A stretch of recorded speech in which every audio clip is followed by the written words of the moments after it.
রাধে রাধে সবাইকে। দাঁড়াও দাঁড়াও, একবার যখন ভিডিওতে ঢুকেই পড়েছো তাহলে ভিডিওটা পুরো দেখেই যাও।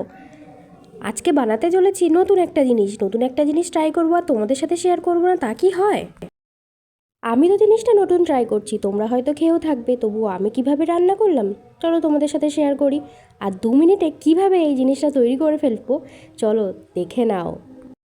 আরে ওই যে বলে না, মুখে কথা হচ্ছে তাতে কি আছে, হাতে তো কাজ চালিয়ে যায়, তাই জন্য রান্নাটাও স্টার্ট করে দিয়েছি। আজকে বানাতে চলেছি সাবুর খিচুড়ি।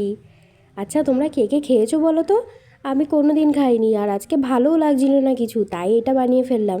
আর 2 মিনিটে ঘরে যা ছিল তাই দিয়ে, হয়তো আরও অনেক কিছু দিলে ভালো লাগতো, তবুও ঘরে যা ছিল তাই দিয়েই বানিয়ে নিয়েছি। তো চলো কিভাবে বানালাম সেটা তোমাদের সাথে শেয়ার করি। আরে খুবই সহজ একটা রান্না, তোমরাও জেনে যেতে পারবে। আর আমি যেভাবে রান্না করলাম 2 মিনিটে তোমরা রান্না করে খেয়ে ফেলতে পারবে। তো চলো দেখে নাও কিভাবে রান্নাটা করলাম। আগেই প্রথমে কড়াইটা গরম করে ডালটা ভেজে নিয়েছিলাম, একটু লাল লাল করে ভেজে নিলাম। তারপরেই ডালটা এই যে ধুয়ে নিচ্ছি। এবার তোমরা বলবে যে ডালটা ভাজার আগে কেন ধুইনি? আরে এটাই তো আসল মজা।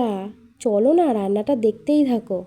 আর হ্যাঁ, এটা যে আমি বলেছি 2 মিনিটে রান্নাটা বানিয়ে ফেললাম, কিছু ভালো লাগছিল না তাই করে ফেললাম, আরে এমনটা না। তোমরা যেদিন উপোস করবে, এই যে শিবরাত্রি গেল, তোমরা এই শিবরাত্রির দিনেও এটা বানিয়ে খেতে পারতে।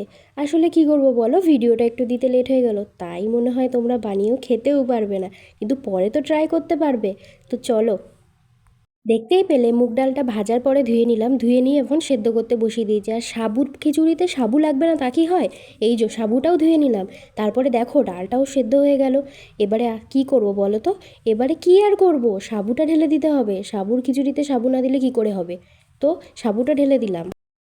এটা তোমরা আরও অনেকভাবে ট্রাই করতে পারো, এর মধ্যে সবজিও দিতে পারো, আর এর মধ্যে একটু বাদামও দিতে পারো।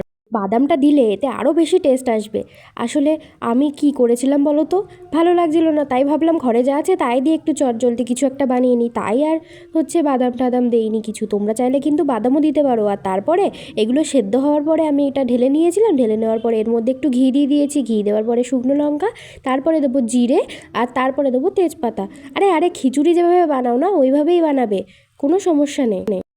তারপরে কি, তারপরে কড়াইটা আর গরম হয়ে গেছে বেশি, ওই জন্য ধোঁয়া উঠছে। আচ্ছা তোমরা কিন্তু ঠিকঠাকভাবে করো, আমি ফার্স্ট টাইম তো তাই আমার একটু ভুল হয়ে যাচ্ছে। আচ্ছা তারপরে এই যে সেদ্ধ করা যেই চাল, চাল না সরি, চাল দিয়েই তো খিচুড়ি বানিয়েছি তাই চালই মনে হচ্ছে। আর সেদ্ধ করা যেই ডালটা ছিল সেটা এর মধ্যে ঢেলে দিলাম, আর এর মধ্যে তো সাবুও আছে, তো দুটোই আমি ঢেলে দিলাম। ঢেলে দেওয়ার পরে একটু নাড়িয়ে চাড়িয়ে নিলাম, তারপরে একটু নুন দিলাম। আর ফার্স্টে যে ডাল সেদ্ধ করার সময় নুন দিয়েছিলাম, তারপরে নুনটা একটু চেখে দেখে নুন আবার পরে দিয়ে দিয়েছিলাম। এই দেখো সাবুর খিচুড়ি রেডি, কি সুন্দর দেখতে হয়েছে না? দেখতে হবেই না কেন, কে বানিয়েছে দেখতে হবে তো। আরে না না ছাড়ো। আরে এইটা আমি যেভাবে রান্না করলাম সেভাবে একবার ট্রাই করে দেখো। তো আজকের মতো টাটা, ভালো থেকো সবাই।